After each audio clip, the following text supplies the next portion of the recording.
பரிசுத்த நாமத்திற்கு உண்டாகட்டும். ஆண்டவராகிய இயேசு கிறிஸ்துவின் இனிதான நாமத்தினாலே இதில் அன்போடு உங்களை வாழ்த்துகிறேன். அப்பொழுது தேவ சமூகத்தில் சில பாடல்களை பாடி கர்த்தரை நாம் ஆராதிப்போம். எந்த உள்ளம் கவியாலே இயேசுவை பாடிடுவேன், அவர் நாமம் ஊற்றுண்ட பரிமள தைலம், அவரையே நேசிக்கிறேன் என்ற பாடலை நாம் பாடிக்கிறேன். ஆராதிப்போம். எந்த உள்ளம் புது கவியாலே பொங்க இயேசுவை பாடிடுவேன், அவர் நாமம் ஊற்றுண்ட பரிமள தைலம், அவரை நேசிக்கிறேன், அவர் நாமம் ஊற்றுண்ட பரிமள தைலம், அவரை நேசிக்கிறேன். அல்லேலூயா துதி அல்லேலூயா, எந்த கண்ணனம் இயேசுவை பாடிடுவேன். அல்லேலூயா துதி அல்லேலூயா, எந்த கண்ணனம் இயேசுவை பாடிடுவேன். இருமைகள் நித்தமும் அருளிய அத்தனை கொண்டாடுவேன்.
நித்தமும் தம்முடைய கிருபையினால் நம்மை நடத்துகிறார்.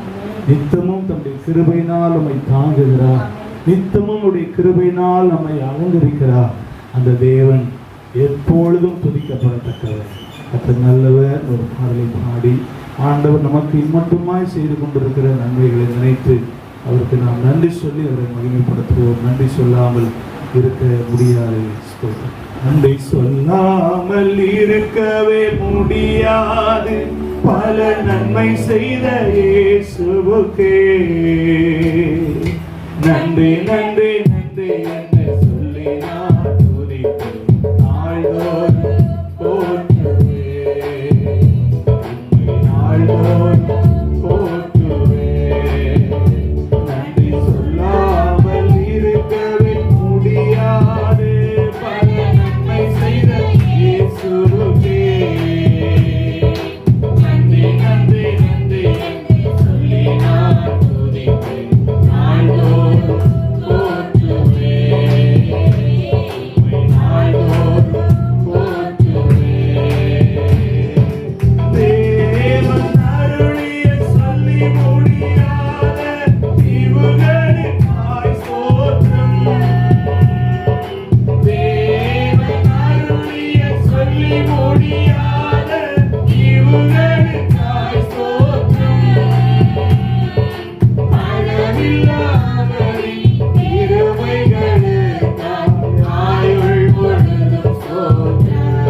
நன்றி நன்றி நன்றி என்று சொல்லி நான் துதிப்பேன். நாள்தோறும் போற்றுவேன்.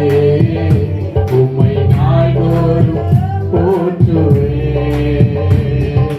மரண பள்ளத்தாக்கில் நான் நடந்த போதெல்லாம் பாதுகாத்தீரையா. மரண பள்ளத்தாக்கில் நான் நடந்த போதெல்லாம் பாதுகாத்தீரையா. மீண்டும் ஜீவனை கொடுத்து என்னை வாழ வைத்தீரையா.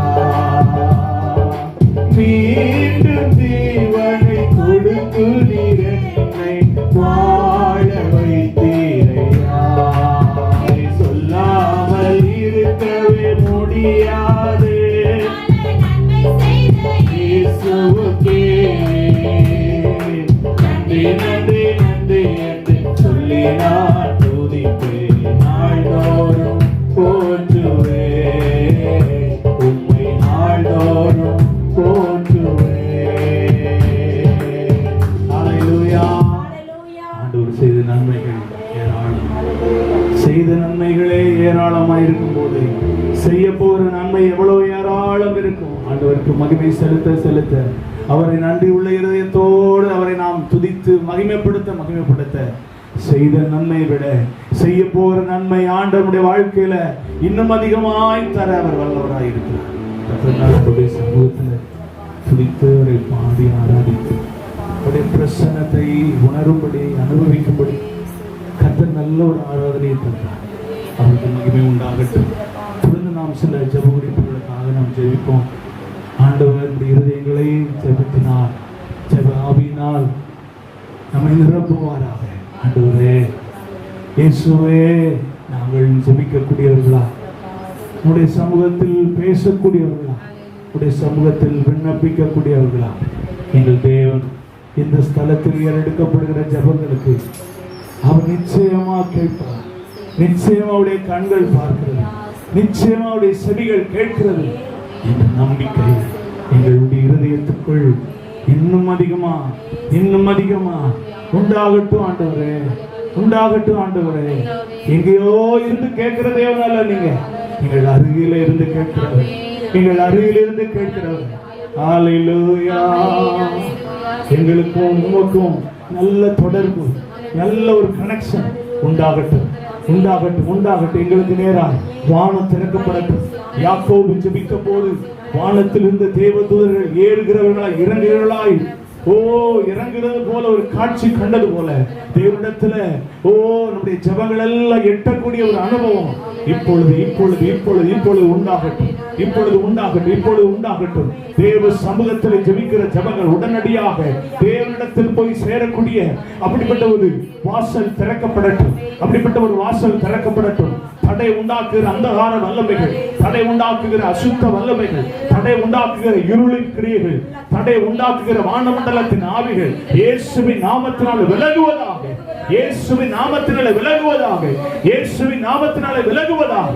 எங்களுக்கும் தேவனுக்கும் உண்டாகிற தொடர்பை எந்த வல்லமைகளை தடுத்து நிறுத்த முடியாது. ஹல்லேலூயா, ஹல்லேலூயா, ஹல்லேலூயா. முதலாவதாக நாம் ஜெபிக்க போகிற காரியம் என்னன்னா, கிரியை இல்லாத விசுவாசம் செத்தது அப்படின்னு வேதத்திலே அழகாய் நமக்கு எழுதப்பட்டிருக்கிறது.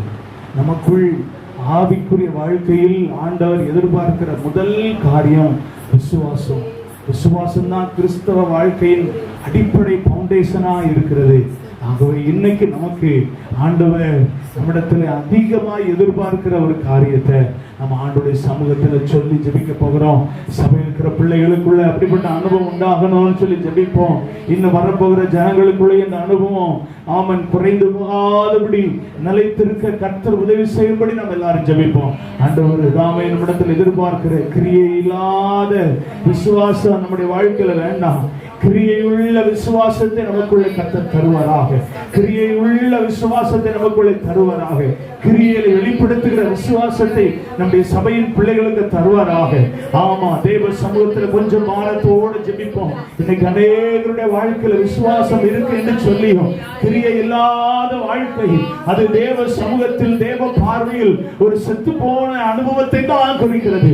இன்னைக்கு ஆண்டவரிடத்தில் கேட்போம், ஆண்டவரே எங்கள் ஒவ்வொருவருக்குள்ள கிரியை உள்ள விசுவாசத்தை தாரும், கிரியைகளை வெளிப்படுத்துகிற விசுவாசத்தை தாரும்.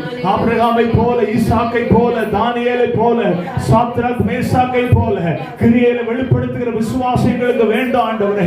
சூழ்நிலைகள் ஆண்டவரை சாத்தியமா இருந்தாலும், சூழ்நிலைகள் சாத்தியம் இல்லாமல் போனாலும் எங்கள் வாழ்க்கையில் சிறிதேனும் சந்தேகம் வராதபடிக்கு எங்கள் ஆண்டவரை விசுவாசம் நிறைவேறுவதற்கு முன்பதாகவே நாங்கள் கிரியையை வெளிப்படுத்தக்கூடியவர்களா எங்கள் வாழ்க்கையில் விசுவாசத்தை நாங்கள் முன்னெடுக்க உதவி செய்க. எங்கள் சபையின் பிள்ளைகள் முன்னெடுக்க உதவி செய்க. ஆண்டவரே, ஆண்டவரே என் விசுவாசத்தை நீர் கனப்படுத்துவீர், என் விசுவாசத்தை நீர் பார்ப்பீர், என் விசுவாசத்தில் நீர் மகிமைப்படுவீர் என்று எங்கள் வாழ்க்கையில் கொஞ்சமே தளர்ந்து போகாதபடிக்கு நாங்கள் விசுவாசத்தில் முன்னேறி செல்வதற்கு எங்களுக்கு கிரியை உள்ள விசுவாசத்தை, கிரியைகளை வெளிப்படுத்துகிற விசுவாசத்தை எங்களுக்கு தந்தருளுவீராக. நம்ம எல்லா இடங்களிலும் எல்லா கணத்துக்கு முன்பதாகவும் நம்ம சொல்லக்கூடிய ஒரு வார்த்தை, எனக்கு கிருபை நிரப்பிக் கொண்டிருக்கிறது, என் குடும்பத்தை கிருபை நிரப்பிக் கொண்டிருக்கிறது. இதற்கு காரணம் என் படிப்போ, ஞானமோ, முயற்சியோ, திறமையோ, ஆமா அது ஒண்ணுமே கிடையாது. தேவனுடைய கிருபை தான் அதற்கு காரணம் சொல்லக்கூடியவர்களா நம்ம இருக்கணும். கொஞ்சம் வாயை திறந்து ஆண்டவருடைய சமூகத்தில் ஜெபிப்போம். ஆண்டவரே, கிருபை நிறைந்த வாழ்வு எங்களுக்கு வேணும். எங்களுக்கு நீர் கிருபை பாராட்டி இருக்கீங்க, கிருபையா எங்களை ரட்சித்து இருக்கீங்க. அதோட நான் நின்று விடக்கூடாது, அதோட என் வாழ்க்கை முடிந்து விடக்கூடாது. இன்னும் கிருபையின் மேல கிருபைகள் நிரப்பப்படுகிற அனுபவம் எனக்கு வேணும். கிருபையினால் நிரப்பப்படுகிற அனுபவம் எங்களுக்கு வேணும். கிருபையினால் என் சிரசு நிரம்பி இருக்கணும், கிருபையினால் என் குடும்பம் நிரம்பி இருக்கணும், கிருபையினால் என் பிள்ளைகள் நிரப்பப்பட்டிருக்கணும், கிருபையினால் என் வாழ்க்கையின் ஒவ்வொரு தாமே அங்கமும் நிரப்பப்பட்டிருக்கணும். என் வாழ்க்கையின் ஒவ்வொரு ஆண்டவரை இடங்களிலேயும் இந்த கிருபையின் நிறைவு இருக்கணும் ஆண்டவரே. ஹalleluya. கிருபையின் நிறைவு, கிருபையின் நிறைவு என் வாழ்க்கையில வேண்டும் ஆண்டவரே. எங்க குடும்பத்துல வேணும் ஆண்டவரே. அப்பா ஸ்தோத்திரம். உடைய கிருபை எங்களை நிரப்பட்டும். எங்களுடைய ஆண்டவர் வாழ்க்கையில் உடைய கிருபை நிரப்பட்டும். எங்கள் வாழ்க்கையுடைய கிருபை நிரப்பட்டும். எங்கள் குடும்பத்தை நிரப்பட்டும். எங்கள் பிள்ளைகளை நிரப்பட்டும். ஹalleluya. ஸ்தோத்திரம், ஸ்தோத்திரம். ஹalleluya. இந்த சமூகத்துல நாங்கள் வாஞ்சையோடு கேட்கிறோம், விருப்பத்தோடு கேட்கிறோம். கிருபை நிறைந்த வாழ்வு எங்களுக்கு வேண்டும். கிருபை நிறைந்த வாழ்வு எங்களுக்கு வேண்டும்.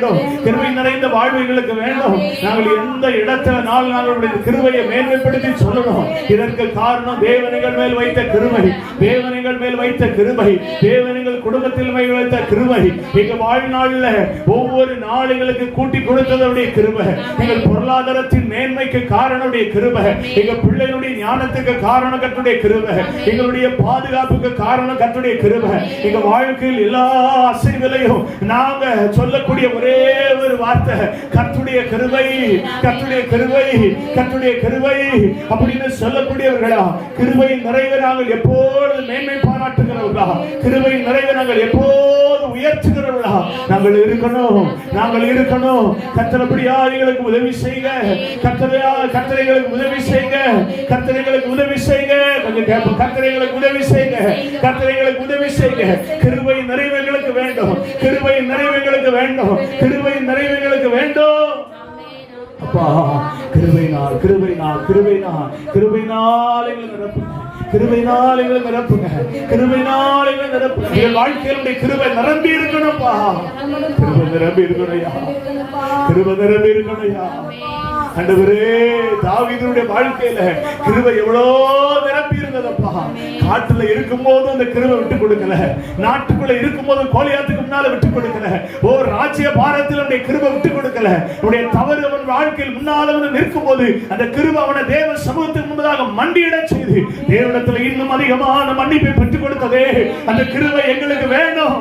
அந்த கிருபை எங்களுக்கு வேணும் தகப்பனே. ஹalleluya, ஹalleluya. அந்த தாவீது என்ற பெயர் இயேசு கிறிஸ்துவுக்கு முந்தைய தலைமுறையில் கொண்டு வந்து இணைத்து அந்த கிருபை எவ்வளவு மேன்மை பாராட்டினதப்பா. எங்க வாழ்க்கையில ஆண்டவருடைய கிருபையினால் நாங்கள் நிரப்பப்பட, கிருபையினால் எங்கள் ஸ்தானம் நிற்கப்பட, கிருபையினால் நாங்கள் நிற்கிறோம் என்று எங்கள் வாழ்க்கையில் ஒவ்வொரு அசைவுகளை சிந்திக்க கிருபையினால் எங்களை நிரப்புங்க. கிருபையினால் எங்களை நிரப்புங்க.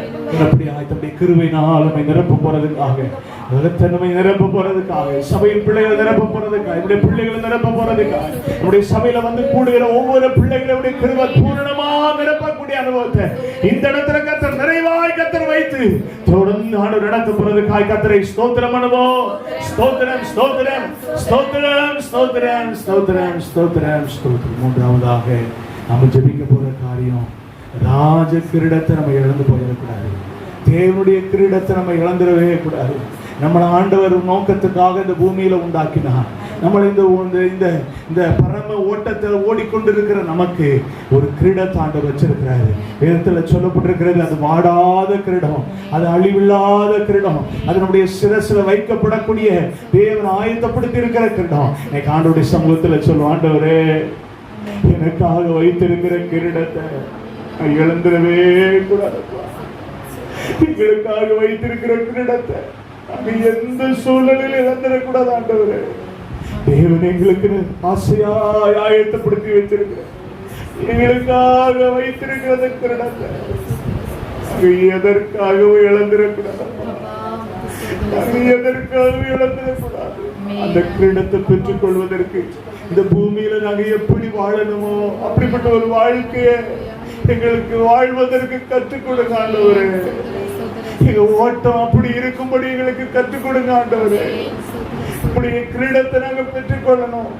எங்கள் தேவன் எங்களுக்காய் வைத்திருக்கிற கிரீடத்தை எங்கள் சிரசில நாங்கள் சூட வேண்டும். எங்கள் சிரசில தரிப்பிக்கப்படணும். அதற்கு தேவையான ஒரு வாழ்க்கை எங்களுக்கு கற்றுக் கொடுங்க. அதற்கு தேவையான ஆயத்தமுள்ள வாழ்க்கை, அதற்கு தேவையான ஒழுங்கான வாழ்க்கை, அதற்கு தேவையான ஆண்டவரே உகந்த வாழ்க்கையை நாங்க வாழணும் ஆண்டவரே. கிரியையில்லாத விசுவாசத்தை எடுத்துட்டு கிரியையுள்ள விசுவாசத்தை நமக்கு தருவார்கள். ஏதாவது கிருபை நிறைந்த வாழ்வை நமக்கு தருவாராக. மூணாவது, கிரீடத்தை பெற்றுக்கொள்ளக்கூடிய வாழ்க்கையை நமக்கு கற்றுத் தருவாராக. இந்த மூன்றையும் நமக்குள்ளே தந்து தேவனுடைய பிள்ளைகளாய் நாம ஜீவிக்க தேவன் நமக்கு உதவி செய்ய முடியாக. ஒரு விஷயம் நம்ம எல்லாரும் ஆண்டவரை ஸ்தோத்திரம் பண்ணுவோம். ஸ்தோத்திரம் ஸ்தோத்திரம் ஸ்தோத்திர நாமத்திற்கு மகிமை உண்டாகட்டும். கொஞ்ச நேரம் நம்ம தியானிக்கும்படி வேதத்தை திருப்பிக் கொள்வோம். எரேமியா புஸ்தகம் 29ஆம் அதிகாரம் 13ஆம் வசனத்தை வாசிக்கலாம். எரேமியா 29ஆம் அதிகாரம் 13ஆம் வசனம். உங்கள் முழு இருதயத்தோடு என்னை தேடினீர்களானால் என்னை தேடுகையில் கண்டுபிடிப்பீர்கள். நல்ல வார்த்தைக்காக கர்த்தரை நாம் ஸ்தோத்திரம் பண்ணுவோம். ஸ்தோத்திரம் ஸ்தோத்திரம் ஸ்தோத்திரம். கர்த்தர் நல்லவர். இந்த வசனம் தேவனை தேடக்கூடிய காரியத்தை வலியுறுத்துகிறது. உபவாச ஜெபத்தில் வந்திருக்கிற நாம் தேவனை தேட தான் நம்ம வருவோம். தேவ சமூகத்தில் கூடும்போதெல்லாம் நம்ம ஒரு காரியத்தை பிரதிபலிக்கிறோம். என்ன காரியம் அப்படின்னா தேவனை தேடுகிறோம். இது வசனம் சொல்லுகிறது, உங்கள் முழு இதயத்தோடும் என்னை தேடுகிறீர்களானா. என்னை தேடுகையில் என்ன செய்யுங்கள்? கண்டுபிடிப்பீர்கள். எப்படி கண்டுபிடிக்கலாம்? இன்னைக்கு நாம உபவாசத்தின் பலன் அப்படிங்கிற தலைப்புல இந்த வார்த்தையை மையப்படுத்தி நம்ம சில காரியங்களை சிந்திப்போம். கண்டுபிடிக்கிறதுனா எப்படி அப்படின்னா, சில அனுபவங்களை கர்த்தர் நமக்கு தருகிறார். தேடுகிற அந்த அனுபவம் உபவாசத்தின் வாயிலாக நாம் கர்த்தரை தேடுகிறோம். அப்போ அப்படி தேடும் போது எப்படி கண்டுபிடிப்போம்? எப்படி கண்டுபிடிக்கலாம்? அவரை தேடுகிறவர்களை எப்படி கண்டுபிடிக்க செய்கிறார்? குறிப்பாக உபவாச ஜெபத்தில் கர்த்தரை தேடுகிற அனுபவம் எப்படி இருக்கணும் வசனம் சொல்லுது. முழு இருதயத்தோடு முழு இருதயத்தோடு அவரை தேடும். இன்னைக்கு நம்ம வாழ்க்கையில உலகத்துல கொஞ்சம், உறவுகளில் கொஞ்சம், தேவனுக்கு கொஞ்சம் அப்படின்னு வைக்காம முழு இருதயமும் ஆண்டவர் தான். இன்னைக்கு நான் ஆண்டவரை தேடி வந்திருக்கிறேன். நான் ஆண்டுடைய சமூகத்தை தேடி வந்திருக்கிறேன். ஆண்டவர் தான் எனக்கு எல்லாம் அப்படின்னு தேடி வந்திருக்கிறேன். ஆண்டவர் தான் எல்லாம் அவருடைய சமூகத்தில் அமர்ந்திருக்கிறேன் அப்படின்னு நம்ம உபவாசத்துல வரும்போது, ஆராதனையில வரும்போது அவரை நாம் கண்டுபிடிக்கணும். அதைத்தான் இன்னைக்கு நாம் சிந்திக்க போறோம். கர்த்தர் நல்லவர். முதல் காரியம், புதிய ஏற்பாட்டில் யாக்கோபு 4ஆம் அதிகாரம் 8ஆம் வசனத்தை வாசிக்கும் போது, யாக்கோபு 4ஆம் அதிகாரம் 8ஆம் வசனம் இப்படியா சொல்கிறது, தேவனிடத்தில் சேருங்கள் அப்பொழுது அவர் உங்களிடத்தில் சேருவார். தேவனிடத்தில் சேருங்கள் அப்பொழுது அவர் உங்களிடத்தில் சேருவார். பாவிகளே, உங்கள் கைகளை சுத்திகரியுங்கள். இரு மனம் உள்ளவர்களே, இருதயங்களை என்ன செய்யுங்க? கண்டுபிடிக்கும் போது ஆண்டவர் ஒரு காரியத்தை செய்யறார். என்ன செய்யறாரு? நாம தேவனை தேடி அவருடைய சமூகத்துல வாஞ்சித்து வரும்போது, அவரிடத்தில் சேர நாம வரும்போது, அவர் என்ன பண்றாருன்னா நம்மிடத்தில் அவர் சேருகிறார், நம்மோடு சேருகிறார். நம்மோடு ஆண்டவர் என்ன செய்யறாருன்னா இணக்கமாய் நம்மோடு ஒன்றித்த அனுபவத்தை அங்க உருவாக்குறார். இன்னும் சொல்ல போனா நெருக்கமாக தேவ உறவின் நெருக்கத்தை நாம் உணர ஆண்டவர் நமக்கு உதவி செய்கிறார். அதான் கண்டுபிடிக்கிறது. எப்படி நம்ம கண்டுபிடிக்கிறது? அவருக்கும் எனக்கு இருக்கிற உறவு என்ன செய்யுது? நெருக்கமாகிறது, நெருக்கமாகிறது. இதுவரைக்கும் இப்படி அனுபவம் எனக்கு இல்லையே, இதுவரைக்கும் எனக்கு இப்படிப்பட்ட ஒரு அனுபவத்தை நான் உணரலையே. ஆனா இப்போ எனக்கு என்ன உண்டாகுதுன்னா ஒரு நெருக்கம் உண்டாகுது. அவர் என்னிடத்தில் சேர்ந்த அனுபவத்தை நான் உணர்கிறேன். நான் அவருடைய சமூகத்தில் சேரும் போது அவர் என்னோடு சேர்கிற அனுபவத்தை இந்த உபவாசத்தில், இந்த ஆராதனையில் நான் கண்டுபிடிக்கிறேன். அப்படி கண்டுபிடிக்கும் போது என்னெல்லாம் நடக்குன்னா, எனக்குள்ள இருமனம் இருக்கா, என் கைகள் சுத்திகரிக்கப்பட்டிருக்கா, என் இருதயம் பரிசுத்தமா இருக்கா அப்படின்னு எனக்குள்ள நான் என்ன செய்கிறேன்னா ஆராய்கிறேன். என்னை நான் ஆராய்ந்து பார்க்கிறேன். என்ன நானே சரிப்படுத்திக் கொள்ளாமல், என்னை நான் திருப்திப்படுத்திக் கொள்ளாமல், அவர் எனக்குள் சேர்வதனால், நான் அவருக்குள் இணைவதனால் என்னை ஆராய்ந்து பார்க்க எனக்கு உதவி செய்கிறார். அப்போ உபவாசத்தினுடைய பலன் என்ன அப்படின்னா, அவரோடு என்னை நெருங்க வைக்கிற அனுபவம் எனக்கு கிடைக்கிறது. அதனாலதான் அநேக பரிசுத்தவான்கள் உபவாசத்தோடு ஜெபிக்கிறார்கள். உபவாசிக்கணும் அப்படின்னு சொல்லுகிறார்கள். ஏன் அப்படின்னா தேவ உறவின் நெருக்கம் உண்டாகும். தேவ உறவின் நெருக்கம் உண்டாகும் போது நம்முடைய வாழ்க்கையில் அவர் விரும்புகிறவைகள் செயல்படுத்தப்படும், ஒழுங்குபடுத்தப்படும். அவர் விரும்புகிற காரியங்கள் நம்முடைய வாழ்க்கையில் அது என்ன செய்யப்படும்னா வந்து கிரியை செய்வதற்கு கர்த்தர் வழிகளை உருவாக்குகிறார். அதற்கு எதிரான கிரியைகளை, எதிரான வழிமுறைகளை மேற்கொள்ள நமக்கு உதவி செய்கிறார். அல்லேலூயா. அழகா சொல்லப்பட்டிருக்கு, தேவனிடத்தில் சேருங்கள் அப்பொழுது அவர் உங்களிடத்தில் என்ன செய்வார். அப்ப ஆண்டவர் என்ன பண்றாருன்னா வெயிட் பண்றார், காத்து கொண்டிருக்கிறார். எப்போ என் பிள்ளை உபவாசத்தின் வாயிலாக, ஜெபத்தின் வாயிலாக, ஆராதனையின் வாயிலாக கூடுகையிலே என்னிடத்தில் என் பிள்ளை வருவாங்க அப்படின்னு அவர் காத்து கொண்டிருக்கிறார், வெயிட்டிங் பண்ணிட்டு இருக்கிறார், வெயிட் பண்ணிட்டு இருக்கிறார். ஆண்டவரை நம்ம வெயிட் பண்ண ஒருபோதும் விடக்கூடாது. அல்லேலூயா. ஆண்டவரை நம்ம என்ன செய்யக்கூடாது, வெயிட் பண்ண விடக்கூடாது. உலக பிரகாரமா இருக்கிற ஒரு தகப்பனையோ, ஒரு தாயையோ, ஒரு வயது முதிர்ந்த ஒரு நபரையோ நம்ம வெயிட் பண்ண விடுவோமா? சொல்லுவோம், கொஞ்சமா அறிவு இருக்கா?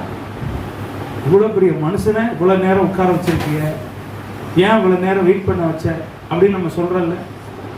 வானத்துக்கும் பூமிக்கும் சகல அதிகாரம் படைத்தவர், வானம் என சிங்காசனம், பூமி எனக்கு பாதப்படி என்று சொல்லுகிறவர், உலகத்தின் சகலவற்றின் மேலையும் அவருக்கு அதிகாரம் உண்டு.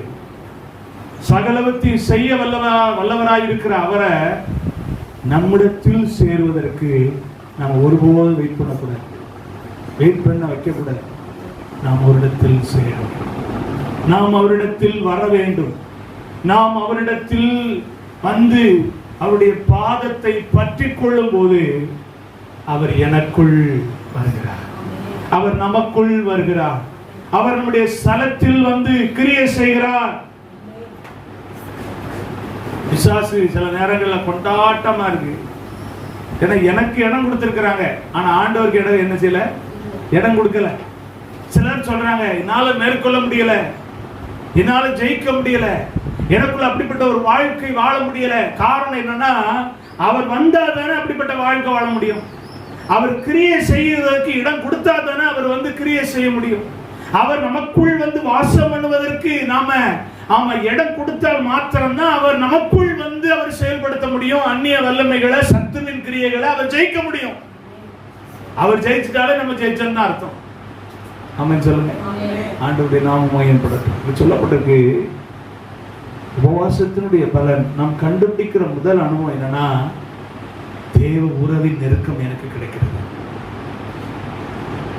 உபவாசத்தின் முக்கியமான மேன்மையான அனுபவம் எனக்கு தேவ நெருக்கம், தேவ உறவின் நெருக்கம் எனக்கு என்ன செய்யுது, கிடைக்குது. கைகள் சுத்திகரிக்கப்படுது. என் இருதயம், என்னுடைய மனம் ஒரு மனதா இருக்கா, இரு மனதா இருக்கான்னு எனக்குள்ள வகையேற்கப்படுது. ஆண்டவர் என்ன செய்யறாருன்னா, இருதயத்தை பரிசுத்தமாக, அவர் விரும்புகிற பரிசுத்தத்தை எனக்குள்ள என்ன செய்யறாரு, வைக்கிறார். முதல் காரியம் நாம் கண்டுபிடிக்கிற காரியம் என்னன்னா, தேவ உறவின் நெருக்கம் எனக்கு கிடைக்கிறது. இரண்டாவது, மத்தேயு சுவிசேஷம் 17ஆம் அதிகாரம் 21ஆம் வசனத்தை வாசிக்கும் போது அங்கே இப்படியாக வாசிக்கிறோம். மத்தேயு 17:21. இந்த ஜாதி பிசாசு ஜெபத்தினாலும் உபவாசத்தினாலுமே அன்றி மற்ற எவ்விதத்தினாலும் புறப்பட்டு போகாது என்றார். சொன்னது யாரு? ஆண்டவராகிய இயேசு கிறிஸ்து. அழகா சொல்லியிருக்கிறார். அவரிடத்தில், அவருடைய சமூகத்தில் நாம் உபவாசத்தோடு ஜெபத்தோடு வரும்போது நமக்கு என்ன ஆண்டவர் பலனாக கொடுக்கிறார்? நாம் கண்டுபிடித்துக் கொள்ளக்கூடிய காரிய வசனத்துல என்னன்னா, வல்லமையை கொடுக்கிறார். என்ன வல்லமையை கொடுக்கிறாரு? அழகா சொல்லப்பட்டிருக்கு பாருங்க. இந்த ஜாதி பிசாசு. ஏன் அப்படி போட்டிருக்கு? ஏன் இந்த ஜாதி பிசாசு போட்டிருக்கு? இன்னைக்கு நம்ம சமுதாயத்துல பல காஸ்ட் என்ன செய்யுது? ஹை காஸ்ட், லோ காஸ்ட்லாம் இருக்கு. அதை வகையறுக்கிறதுக்கு இந்த ஜாதி அந்த ஜாதின்னு சொல்றல. அப்ப ஏன் இந்த வார்த்தை இந்த இடத்துல பயன்படுத்தப்பட்டிருக்கு அப்படின்னா, பிசாசுல வெரைட்டி நிறைய என்ன செய்யுது இருக்கு. அப்ப அதுல ஒரு ஒரு பயங்கரமான ஒரு வெரைட்டி தான் இது. அப்படிதான் நம்ம பார்க்கணும். ஏன்னா ஜெபத்துக்கும் உபவாசத்துக்கும் தான் அடங்கும், மற்ற எதுக்கும் என்ன செய்யாது இது அடங்க. அப்ப அதற்கு கொடுக்கப்படுகிற வல்லமை எப்படிப்பட்ட வல்லமை? விலையேற பெற்றது, மிக முக்கியமான ஒரு வல்லமை. இல்ல, அது எப்ப கிடைக்குது? உபவாசத்துல, நம்ம தேவ சமூகத்துல கூடி வரும்போது கர்த்தர் நமக்கு என்ன செய்யறாருன்னா அந்த வல்லமை கொடுக்கிறார். அல்லேலூயா. நம்மிடத்துல இயற்கையாகவே அந்த வல்லமை சொல்லுங்க இல்ல. ஆனா எப்ப கொடுக்கிறாரு? உபவாசத்துல கொடுக்கிறாரு. ஆமென் சொல்லுங்க. நம்ம அவருடைய சமூகத்துல, ஆண்டவரே எனக்கு வேணும், எனக்கு இதை கொடுக்கணும் ஆண்டவரேன்னு சொல்லி அவருடைய சமூகத்துல நாம வரும்போது அழகா சொல்லப்படும், இந்த ஜாதி பிசாசு ஜெபத்தினாலும் உபவாசத்திலுமே அன்றி மற்ற எவ்விதத்தினாலையும் புறப்பட்டு அது என்ன செய்யும்? அப்படி இப்படிமா போறேன்னு சொல்லும். ஆனா என்ன செய்யாது? போவாது. ஆனா போகணும்னா உபவாசத்துல, ஆண்டுடைய சமூகத்துல நாம காத்திருந்து, ஆண்டவரே என் குடும்பத்துல, என் தனிப்பட்ட வாழ்க்கையில சில பிசாசுடைய போராட்டம் என்ன செய்யுதுன்னா தலை தூக்கி என்ன செய்யுது? தலை விரிச்சு ஆடுது. ஆனா இன்னைக்கு உடைய சமூகத்துல நான் ஜெபிக்கிறேன். நீங்க வசனத்துல சொல்லியிருக்கீங்க, அதற்கு தேவையான வல்லமையை கொடுப்பேன்னு சொல்லியிருக்கீங்க. நாம் மேற்கொள்ளணும். அது எங்க குடும்பத்துல, எங்க தனிப்பட்ட வாழ்க்கையில அது இனிமேல் என்ன செய்யக்கூடாதுன்னா கிரியை செய்யவே கூடாது. அது புறப்பட்டு என்ன செய்யணும்? ஓடிடணும். வசனம் சொல்லுது, பிசாசு ஓடக்கூடிய வல்லமைய நமக்கு தருபடி ஆண்டவர் காத்திருக்கிறார். அவங்களுக்கு தான் கொடுப்பேன், இவங்களுக்கு தான் கொடுப்பேன்லாம் பட்டியெல்லாம் போடல. ஜபத்தினாலும் உபவாசத்தினாலும் உடைய சமூகத்துல யாரெல்லாம் உண்மையா வர்றாங்களோ அவங்களுக்கு அந்த வல்லமையை கொடுக்குற. அவங்க அந்த வல்லமையை கட்டாயம் பெற்றுக்கொள்ள முடியும். வசனம் பொய் சொல்லவே சொல்ல. வசனம் என்னைக்கு அது ஜீவன் உள்ளது, அதனுடைய வாழ்க்கையில் நிறைவேறும். அப்ப அந்த அனுபவத்தின்படி நாம வரும்போது வல்லமை நமக்கு கொடுக்கப்படுகிறது. அல்லேலூயா. மூன்றாவது, ஒரு தேவ பிள்ளைக்குள் கட்டாயம் இருக்க வேண்டிய ஒரு அடையாளம் என்னன்னா தாழ்மை. ஏன்னா வேதம் தெளிவா சொல்லுது, சிலுவையில் முடிவு பரியந்தம் அவர் தம்மை என்ன செய்தார்? தாழ்த்தினார். பிதாவுடைய குமாரன், ஒரே பேரான குமாரன், சகல அதிகாரம் உடைய ஒரு குமாரன், அவரால் எதையும் என்ன செய்ய முடியும்? செய்ய முடியும். என்ன காரியமானாலும் அவரால் செய்ய முடியும். இன்னைக்கு கொஞ்சம் திறமை இருந்தாலே கையில பிடிக்க முடியல. ஏப்பா என்ன மிஞ்சினது யாரு உண்டுன்னு சொல்லி மிதக்கிறவங்க நிறைய பேர் உண்டு. ஆனா இயேசு கிறிஸ்துவுக்கு சகல அதிகாரம் கொடுக்கப்பட்டிருக்கு. ஆனா அவர் தன்னை என்ன செய்தாரா? அப்ப நம்மிடத்துல என்ன ஆண்டவர் பாடத்தை கற்றுக் கொடுக்க விரும்புறாரு? என்ன போல நீங்களும் எப்படி இருங்க? தாழ்மையா. அல்லேலூயா. நம்மளை இந்த பூமியில அடையாளப்படுத்தும்படி, கிறிஸ்துவை அடையாளமாய் காட்டும்படி, நமக்குள் தாழ்மையின் அனுபவங்கள் வெளிப்படும்படியே கர்த்தர் என்ன செஞ்சிருக்கிறார்னா அல்லேலூயா. ஆண்டவருடைய நாமத்துக்கு மகிமை உண்டாகட்டும். ஆகவே ஒரு ஜெபம், உபவாசம் அப்படிங்கிற அந்த அனுபவம் நமக்கு கற்றுக் கொடுக்கிற மிக முக்கியமான காரியம் என்னன்னா தாழ்மை அப்படியே சமூகத்தில். அதனாலதான் 2 நாளாம் புத்தகத்தில் வாசிக்கிறோம், என் ஜனங்கள் தங்கள் பொல்லாத வழிகளை விட்டு அண்ணன் திரும்பி என்னை நோக்கி அவருடைய சமூகத்தில் தன்னை தாழ்த்தி ஜெபிக்கும் போது அவர்களுக்கு சேமத்தை கர்த்தர் என்ன செய்வாராம்?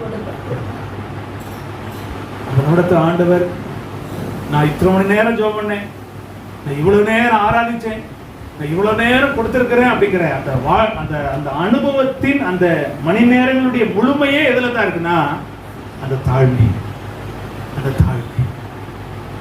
இவ்வளவு நேரம் ஆண்டவர் கொடுத்தாலும் அவர் தான் எனக்கு என்ன செய்யணும், அவர் தான் எனக்கு ஏதாவது உதவி செய்யணும் அப்படிங்கிற வார்த்தை தான் அந்த 20 மணி நேரத்தினுடைய முழுமைக்கு ஆதாரமாக என்ன செய்கிறது, தேவனிடத்திலிருந்து பலனை பெற்றுக்கொள்வதற்கு ஆதாரமாய் மாறுகிறது. அப்ப நம்ம ஆண்டவரிடத்திலிருந்து உபவாசத்தின் பலனாய் பெற்றுக்கொள்ளக்கூடிய கண்டுபிடிக்கக்கூடிய 3வது காரியம் என்னன்னா, தாழ்மையை நமக்கு தர. அவருடைய தாழ்மை நமக்கு தர. அவருடைய தாழ்மை நமக்கு தர்றாருன்னா எவ்வளவு பெரிய விஷயம் இல்லை. அவரை போல இந்த பூமியில நம்ம வெளிப்படுத்தணும்னு தான் தர்றாரு. 3 காரியங்கள் நம்ம கண்டுபிடிக்கலாம். 1, நெருக்கமான உறவு, கிறிஸ்துவோடு நெருக்கமான உறவு கிடைக்கிறது. 2வது, ஒரு வல்லமையை நமக்கு என்ன செய்யறாரு, கொடுக்கிறார். எதெல்லாம் மேற்கொள்ளும்படி அதிகாரமாய் நிற்கிறதோ, எதெல்லாம் நம்முடைய வாழ்க்கையில அழிக்க முடியாத அளவுக்கு நிற்கிறதோ, அவை எல்லாவற்றையும் மேற்கொள்வதற்கு தேவன் உபவாசத்தில் நமக்கு வல்லமையை கொடுக்கிறார்.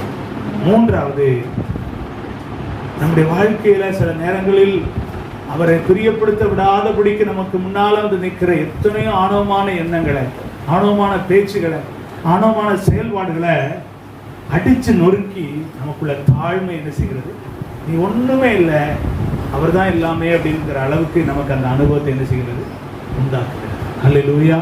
ஆகவே இந்த 3 காரியங்களை நம்ம கற்றிருக்கிறோம். அந்த வாழ்க்கையில தொடர்ந்து செயல்படுத்த தேவன் நமக்கு உதவி செய்வராக. கண்களை மூடி நாம் ஜெபிப்போம். தேவனே, நீர் எங்களுக்கு தந்த நல்ல வாய்ப்புக்காக நன்றி. இந்த சமூகத்தில் நாங்கள் கேட்ட 3 ஆண்டவரே ஸ்தோத்திரம், சத்தியங்களுக்காக, வார்த்தைகளுக்காக நன்றி செலுத்துகிறோம். நீர் எங்களோடு பேசின வார்த்தை எங்கள் வாழ்க்கையில செயல்படுத்த உதவி செய்யுங்க ஆண்டவரேன்னு சொல்லி நம்ம எல்லாரும் ஜெபிப்போம். பரிசுத்தமும் கிருபை நிறைந்த நல்ல ஆண்டவரே, இந்த சமூகத்தில் நாங்கள் நோக்கி பார்க்க தேவரீர் எங்களுக்கு உதவி செய்வீர். இந்த வார்த்தைகளை நாங்கள் சிந்திக்க ஆண்டவர் எங்களோடு கூட இடைப்பட்டதுக்காக நன்றி செலுத்துகிறோம். உபவாசத்தின் பலன் ஆண்டவரே, நாங்கள் உங்களுடைய சமூகத்தை தேடும் போது உண்மை நாங்கள் கண்டுபிடிக்கிறோம். ஆண்டவரே, நாங்கள் இவைகளை கண்டுபிடிக்கிறோம். தேவனோடு நெருங்கிய உறவு, இதுவரைக்கும் எங்கள் வாழ்க்கையில மேற்கொள்ள முடியலையேன்னு சொல்லுகிற சில அதிகாரங்களை, வல்லமைகளை மேற்கொள்ளும் வல்லமையை எங்களுக்கு கொடுக்கிறேன். ஆண்டவரே, எங்கள் வாழ்க்கையில் தாழ்மையின் ஆசீர்வாதங்களை எங்களுக்கு நீர் கொடுக்கிறேன். இதையெல்லாம் நாங்கள் பெற்றுக்கொண்டு எங்கள் வாழ்க்கையில உங்க சாட்சிகளாக ஜீவிக்க எங்களுக்கு உதவி செய்யுங்க. இந்த வார்த்தையை கேட்கிற பிள்ளைகளுடைய வாழ்க்கையில் இது அபியாசப்படுத்துகிற செய்தியாய் மாறட்டும். நம்முடைய பரிசுத்த நாமம் எங்கள் மத்தியில் தொடர்ந்து மகிமைப்படட்டும். நாங்கள் கூடி வந்த அந்த அனுபவத்துக்காக மறுபடியும் நமக்கு நாங்கள் நன்றி செலுத்துகிறோம். அநேக ஜப குறிப்புகளை ஸ்தோத்திரத்தோடு கூடிய ஜபத்தினால் தெரியப்படுத்தியிருக்கிறோம். ஆண்டவரே, அவைகள் எல்லாம் கர்த்தர் வருகிற நாட்களில் ஆண்டவரே நிறைவேற்றி கொடுக்க நாங்கள் ஜெபிக்கிறோம். இந்த சமூகத்தில் எங்களை தாழ்த்தி வெறுமையாக்குகிறோம். இயேசு கிறிஸ்துவின் நாமத்தில் ஜெபிக்கிறோம். ஜீவன் உள்ள நல்ல பிதா. என் ஆத்துமாவே கர்த்தரை ஸ்தோத்திரி, என் உள்ளமே பரிசுத்த நாமத்தை ஸ்தோத்திரி. என் ஆத்துமாவே கர்த்தரை ஸ்தோத்திரி. கர்த்தர் செய்த சகல உபகாரங்களை மறவாதே. என் அக்கிரமங்களை எல்லாம் மன்னித்து, என் நோய்களை எல்லாம் குணமாக்கி, என் பிராணனை அழிவுக்கு விலக்கி மீட்டு, என் கிருபையினால் இரக்கங்களினால் முடிசூட்டி, நன்மையால் என் வாயை திருப்தி ஆக்குகிறார். கழுகுக்கு சமானமாய் என் வயது திரும்ப வாழ வயது போராகிறது. ஆமென். கர்த்தர் உங்களை ஆசீர்வதிப்பார்.